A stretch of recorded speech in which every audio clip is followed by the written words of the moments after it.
Bonjour, merci pour l'invitation. Arnaud Buchon, donc je suis le nouveau chef du nouveau bureau d'appui au pilotage du secteur associatif habilité qui a été créé il y a quelques mois à la direction de la PJJ, et moi j'occupe le poste depuis un mois. Simplement vous dire que j'ai un parcours en direction territoriale et direction interrégionale de la PJJ, mais aussi dans le secteur associatif, dans une association de protection de l'enfance qui exerçait des mesures de réparation pénale. J'ai fait ça pendant 5 ans, il y a quelques années. La création d'un bureau dédié au sein de la sous-direction des moyens sur l'appui au pilotage du SAH, c'est précisément l'idée de renforcer le pilotage que fait la direction sur le secteur associatif, renforcer notre visibilité et le partenariat qu'on peut avoir avec les fédérations au niveau national, mais aussi au niveau des directions interrégionales et des directions territoriales, avec les services, et leur donner en tout cas les outils d'analyse pour développer effectivement les complémentarités dans un sens qui ne soit pas que un sens RH comme vous le disiez, parce qu'effectivement on ne peut pas, de mon point de vue, se contenter de ça. J'en profite pour excuser l'absence de Ludovic Fourcroy, le sous-directeur, qui devait être parmi nous aujourd'hui et puis qui a été retenu sur une autre réunion. Alors rapidement, par rapport à votre présentation, je voulais simplement rajouter que globalement, la part des mesures de réparation pénale dans l'activité globale au pénal milieu ouvert de la PJJ, que cette activité soit exercée par le secteur public ou par le secteur associatif, elle est très stable depuis 2010, puisque ça représente entre 43 et 44% de l'ensemble des mesures de milieu ouvert pénal ordonnées. Alors en 2010, depuis 2005, pardon. Depuis 2005, ça représente 40%. En 2005, c'était sur 47 000 mesures qu'on raisonnait. Aujourd'hui, on raisonne sur 62 000 mesures entrées. Donc l'augmentation, elle suit finalement l'augmentation de l'activité pénale globale de la protection judiciaire de la jeunesse depuis 15 ans. Sur la question des choix, budgétaires, effectivement, on a des écarts d'activité entre l'activité budgétée en acte, entre les lois de finances, qui est voté en loi de finances, et ce qui est effectivement mis en œuvre. En revanche, c'est une différence d'à peu près 15% tous les ans, et c'est assez stable depuis une dizaine d'années. En revanche, budgétairement, et alors là, ça mériterait qu'on aille un peu plus loin dans l'analyse, budgétairement, on a un écart de 5% entre ce qui est voté en termes de crédit dans les lois de finances et ce qui est effectivement dépensé par le secteur associatif habilité pour mettre en œuvre ces mesures de réparation pénale. Alors comment on explique qu'on a un écart de 15% sur l'activité, mais que de 5% sur le budget? L'hypothèse, c'est l'augmentation tendancielle du coût de la mesure. L'hypothèse que je fais, mais qui mériterait d'être vérifiée, c'est que la modification de la norme en 2009-2010, qui a mis un peu de temps à se mettre en place, n'a pas fait obligatoirement l'objet d'une augmentation budgétaire. Ça, c'est une des hypothèses, mais ce n'est pas forcément la seule. Je pense que ça mériterait qu'on puisse creuser conjointement cette question-là, parce qu'effectivement, budgétairement, on est plutôt, dans nos métiers, on dit qu'on est plutôt bon dans la consommation de ce fait-là. Et j'en veux pour preuve qu'en 2019, donc c'est un chiffre qui est très récent et que je n'ai pas eu l'occasion de vous communiquer, mais on a dépassé les 8 millions d'euros de crédits consommés sur la réparation pénale dans le secteur associatif habilité, là où on était à 7,4 millions les années précédentes. Donc on a une augmentation de 600 000 euros, ça représente 10% de budget en plus. Ah, si vous voulez réagir.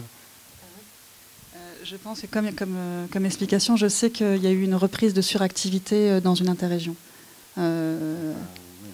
Alors, je ne sais pas combien de milliers d'euros, mais je sais qu'il y a eu... alors, je ne sais pas dans les autres interrégions ce qu'il en a été, mais je sais que dans une interrégion, effectivement, il y a eu effectivement beaucoup de réparations qui ont été prononcées, et il y a eu une reprise de suractivité. Ça peut expliquer une partie de cette augmentation.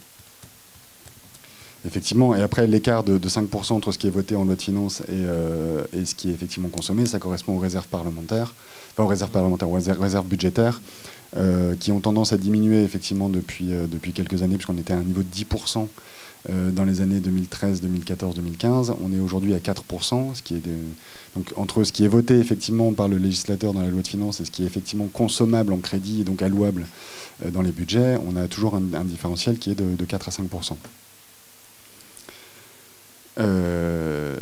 Donc Donc on a cette difficulté d'un point de vue, et puis alors d'un point de vue d'administration centrale, quand on élabore les budgets, qu'on les alloue aux directions interrégionales, c'est effectivement de corréler ce niveau d'activité et le niveau budgétaire. Et donc moi, ma feuille de route en tant que chef du bureau, c'est de faire en sorte de dire que les moyens qu'on alloue en activité correspondent aux moyens budgétaires qu'on alloue.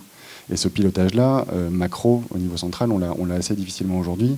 Et on est en train d'essayer de développer ces outils-là pour effectivement faire en sorte qu'on puisse allouer aux directions interrégionales qui tarifient les services les moyens correspondant à l'activité qu'ils souhaitent, que vous réalisiez, puisqu'ils sont décideurs sur leur périmètre.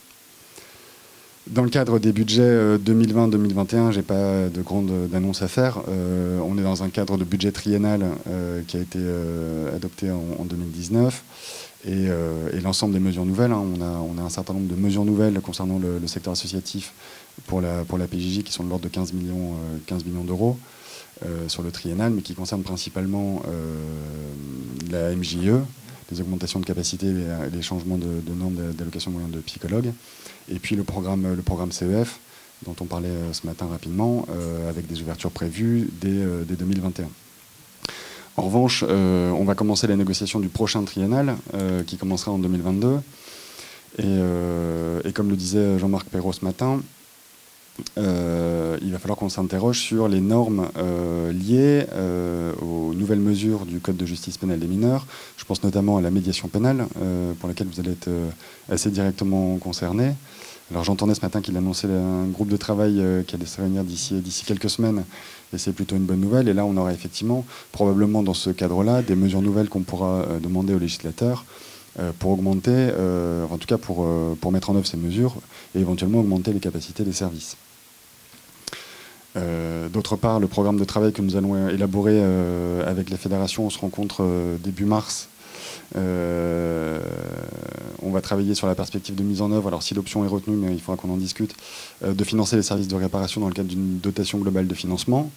Alors ce qui permettrait d'éviter les problèmes de trésorerie liés à des activités parfois aléatoires. Et on voyait les écarts sur les dires. C'est effectivement, si on va sur chaque territoire, voire sur chaque juridiction, on peut avoir des effets assez compliqués à gérer, pour le dire comme ça. De changement de magistrats, sur des petits services, on voit effectivement que la majorité des services comptent un voire 2 ETP. Une baisse d'activité de moitié, ça peut avoir des conséquences directes extrêmement compliquées. La dotation globale de financement, si elle est retenue comme perspective, ça peut permettre en tout cas d'éviter ces difficultés directes. Après, il faudra gérer l'activité différemment, mais en tout cas, la sanction directe liée au paiement de la mesure, il disparaît un peu. Et puis enfin, dernière perspective, pour vous rejoindre, effectivement, travailler avec vous, mais dans le cadre des accords qui nous lient, et notamment de la charte d'engagement réciproque, sur du fond, et pas effectivement que de la complémentarité RH, mais accès, et je pense que le Code de justice pénale des mineurs le permet, sur des spécificités d'intervention des uns et des autres. Je vous remercie. Et je suis prêt à répondre à vos questions, malgré ma jeunesse sur le poste. Merci beaucoup.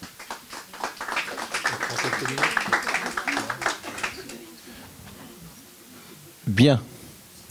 Quelques minutes pour des réactions, des questions.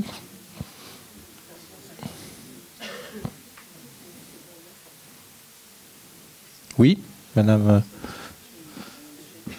J'arrive.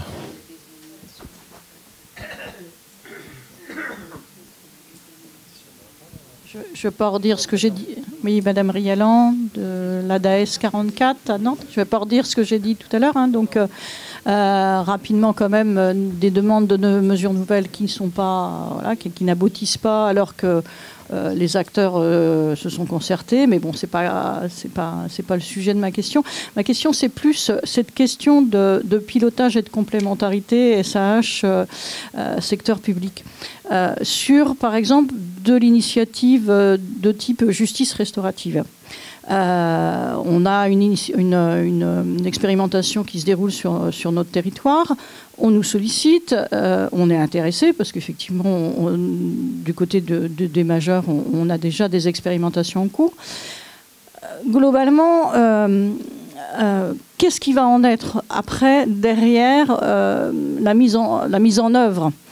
Quel temps va pouvoir être valorisé? Finalement, sur le pan réparation, il y a les mesures, et puis de l'autre côté, il y a effectivement un engagement sur des items, sur des expérimentations qui sont de l'ordre de la complémentarité et qui entretiennent des relations tout à fait intéressantes entre les acteurs du public et les acteurs du SAH et d'autres partenaires.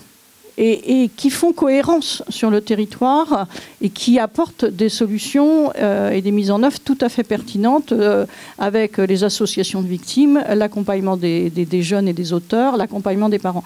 Donc est-ce que du coup, dans les modalités de financement, on ne pourrait pas justement mettre en œuvre, quand il y a des expériences comme ça, des dotations qui nous permettraient effectivement entre guillemets, de prendre en compte la valorisation du temps qu'on engage par rapport à ces orientations-là. Voilà, c'est une question. Comment on peut, à travers, je ne sais pas moi, de l'appel à projet, mais aussi le dialogue de gestion, pouvoir intégrer ces dimensions qui sont tout à fait fondamentales si on veut faire avancer effectivement ces dimensions. Une autre question sur la médiation quand même pénale. Oui, mais médiation pénale, nous on fait de la médiation pénale dans le champ des majeurs. On doit monter au maximum à 300, je crois que c'est 310 € la mesure. Je peux vous dire que si c'est ça qu'on nous propose, on n'ira pas. C'est clair. C'est ça l'intervention, oui, d'accord.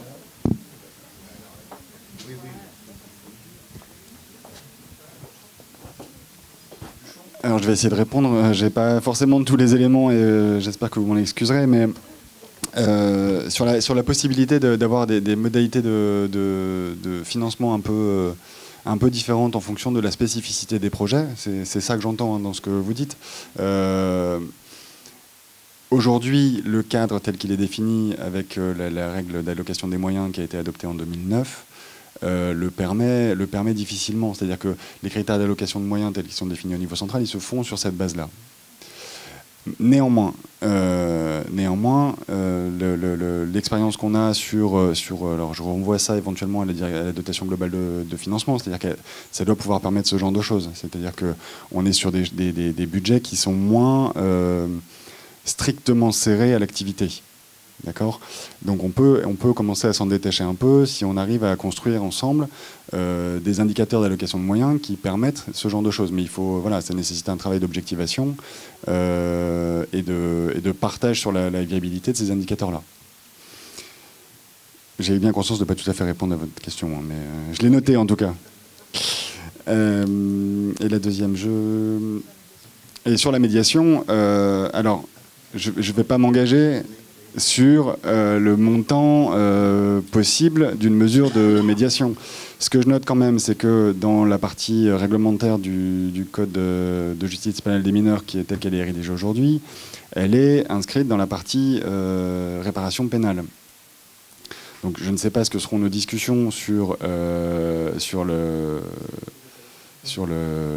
les moyens et les normes d'accompagnement sur cette matière-là, mais on va les travailler ensemble de toute façon.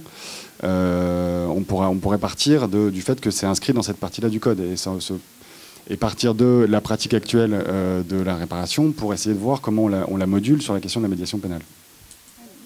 De toute manière, c'est ce qu'indiquait ce matin, je pense, Jean-Marc Perrault, qui parlait de groupes de travail qui vont être lancés et engagés ces prochaines semaines. C'est vraiment tout l'enjeu, c'est ça. C'est quelle médiation pénale on souhaite mettre en œuvre.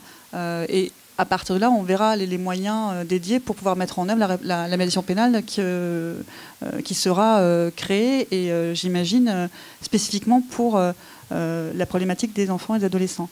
Sans en faire, et là c'est plus Citoyen Justice qui le nomme comme ça, sans en faire une sous-réparation pénale. Voilà.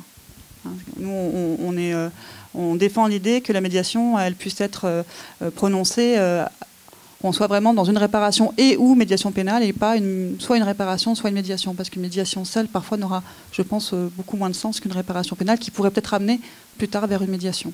Voilà, on est vraiment, je pense qu'il faut toujours se refocaliser sur le sens qu'on veut donner à la mesure et ses effets, et ensuite, il faudra s'attacher à son financement. Peut-être un complément de M. Buchon, si je peux me permettre. Sur la justice restaurative. Vous vous présentez ? Oui, Jean-Luc Bonnefemme, directeur territorial PJ Aquitaine Nord, Bordeaux. Alors effectivement, on est sur des expérimentations Voilà. Et vous le savez, dans le cadre des expérimentations, il y a un bilan qui remonte régulièrement à l'administration centrale, notamment sur la question des moyens. C'est-à-dire combien de moyens ça mobilise sur le secteur associatif habilité, le secteur public. Voilà. Or, on sait que cette mesure de justice restaurative est maintenue dans le Code de justice pénale et des mineurs, elle y est. Enfin, j'aime pas parler de mesure, mais j'en parlerai tout à l'heure. Elle y est. Et donc, effectivement, si elle y est, à un moment donné, il va bien falloir dédier ou des services à pouvoir la mettre en œuvre. Et donc, je suppose qu'à l'issue de l'expérimentation, de la période d'expérimentation, l'administration centrale aura une idée un peu plus claire des moyens qu'il est nécessaire de mobiliser et en fonction de cela, de déterminer le coût d'exercice d'une mesure de justice restaurative. Merci.